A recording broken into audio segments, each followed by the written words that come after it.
I'm Andy Weller, and I'm a digital controls technician in the mechanical maintenance department for JCPS. This is the air handler here where it shows. We work on a lot of equipment in classrooms. We work on mechanical equipment, the big boilers, chillers. We take care of all the computerized controls. We do some install on controls, and we maintain all the equipment throughout the district in every building we have.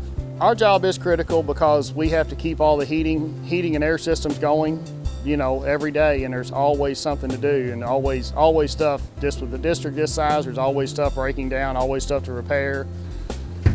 That is definitely a big thing, trying to keep everyone comfortable. Teachers, staff, the children, and keeping everything at the right temperature, because it gets too cold, it causes issues, too hot causes issues. It's a big deal to keep everything running like it's supposed to.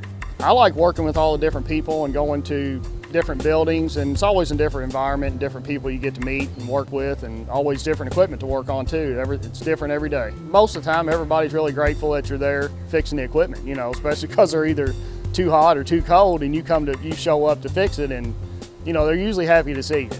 I'm Andy Weller, and I am JCPS.